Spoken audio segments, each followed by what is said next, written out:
Harda blast के बाद अपना आशियाना छोड़ने पर मजबूर हो गए इन लोगों की आंखों में सिर्फ आंसू और बेबसी नजर आ रही है।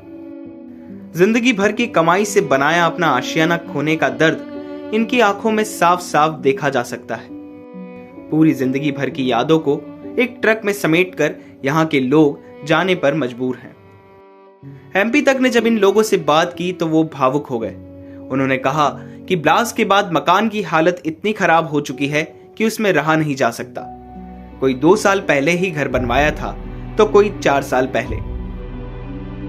तो ये कब आपने मकान बनाया था? 2019 में बनाया था। फिर क्या आपको अब यहाँ से छोड़ के जा रहे हैं इस मकान को? तो पूरा मकान जर्जर हो गया है, हमारे रहने योग्य नहीं है मकान। हमने तो 2019 में मकान बनाया था, तो मजदूरी कर करके किराया जोड़ जोड़ के बनाया था, उसमें पूरा जीवन लगा दिया, हम जीवन की कमाई लगा दी उसमें। अब रहने योग्य नहीं बचा है, अभी तो कोई मुआवजा भी नहीं मिला कोई नुकसानी का। सर अब आज मुल्ला जी से मैंने बयान किया था तो वो बोल रहे थे, बोले कि भैया आ जाओ अपने यहाँ। बोले तो उनके यहाँ सामान रखने जाएंगे, बस ATM में आएंगे सर सामान रख के वहाँ पे, उसके बाद देखेंगे जैसा सर जैसा ये बनाए ऐसा हमारे एक ही मांगे कि जैसा बना था वैसे और बन जाए।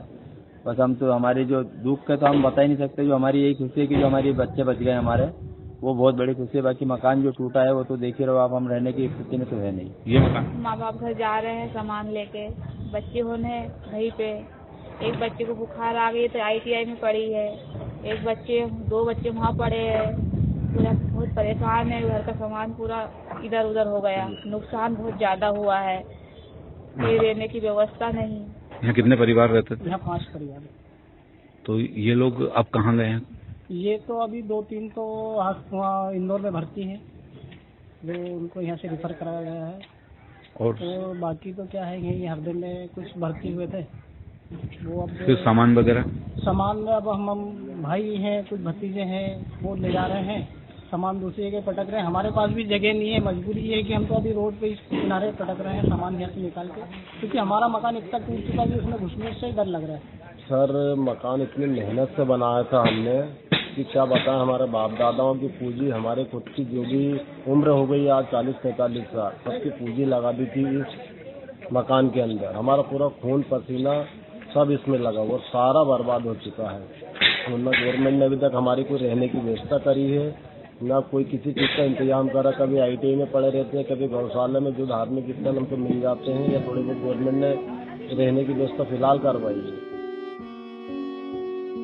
हरदा ब्लास्ट के बाद दिग्विजय सिंह भी वहां के लोगों से मिलने पहुंचे। वहां उन्होंने प्रशासन को सुझाव दिया कि जब तक पीड़ित लोगों के मकान पक्के नहीं बन जाते हैं तब तक इनकी मदद की जाए। जिन लोगों के मकान जमींदोज हो गए हैं, गिर गए हैं, रहने लायक नहीं रहे हैं, मुझे जानकारी मिली कि यहाँ EWS के कॉलोनी ने कुछ मकान, 600 मकान का प्रोजेक्ट था, उसमें मकान कुछ बन के तैयार हो गए हैं। और प्रभावित मकान जो जिनके गिरे हैं वो करीब 60 परिवार हैं। इसलिए 60 मकान जहाँ भी तैयार हो उनको टेम्परेरीली, जब तक उनका खुद का मकान बनकर तैयार ना हो जाए, उसमें रहने के लिए उनको शिफ्ट किया जाना चाहिए। जो घायल हैं उनकी भी शिकायतें बहुत आ रही हैं कि देखभाल बराबर नहीं हो रही। वहीं लोगों के पलायन करने पर नायब तहसीलदार ने कहा कि जो मकान क्षतिग्रस्त हुए हैं उनके परिवार स्वेच्छा से सामान ले जा रहे हैं, नगर पालिका के वाहन से सामान भिजवा रहे हैं। अभी सभी को ITI में रुकवाया गया और मकान की वैकल्पिक व्यवस्था की जा रही है। यहाँ जो मकान क्षतिग्रस्त हुए हैं उनके परिवार अपना स्वेच्छा से जो भी सामान ले जा रहे हैं, उनको हमने नगर पालिका की तरफ से ट्रैक्टर ट्राली उपलब्ध कराई है। कुछ लोग भी उपलब्ध कराए हैं ताकि उन्हें अपना सामान जहाँ भी वो शिफ्ट कर रहे हैं अपनी स्वेच्छा से वहाँ पहुँचाया जा सके। मंगलवार को पटाखा फैक्ट्री में ब्लास्ट के बाद अब वहां के लोग अपना घर छोड़कर वहां से जाने के लिए मजबूर हो गए हैं। अपने घर से बेघर हुए इन लोगों का बस एक ही सवाल है कि आखिर हमारी गलती क्या थी, जिसकी वजह से हम बेघर हो गए। फिलहाल सरकार इन लोगों की मदद कर रही है। हरदा विस्फोट हादसे के बाद अपनों को खोने का गम तो सब लोगों ने झेला ही है, साथ ही अब अपने आशियाने को भी खोने का गम इनको झेलना पड़ रहा है। एक बड़ी मेहनत और मजदूरी के साथ अपना मकान बनाने वाले लोग अब इस मकान से बड़े बेआबरू होकर निकल रहे हैं। उन्हें बड़े अफसोस के साथ ये मकान खाली करना पड़ रहा है, क्योंकि इन मकानों में अब उनको रहने की स्थिति नहीं निर्मित हो रही है, क्योंकि ये मकान विस्फोट के कारण जर्जर हो चुके हैं। ऐसे में अब इन लोगों के साथ बड़ी समस्या है कि इन्होंने जो बड़ी मेहनत से और मजदूरी से अपने मकान बनाए थे, अब इनमें कैसे रहें।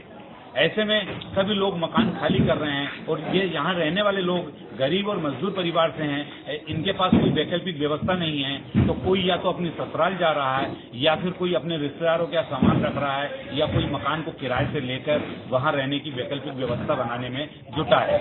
एमपी तक के लिए हरदा से लोमेश कुमार गौर की रिपोर्ट।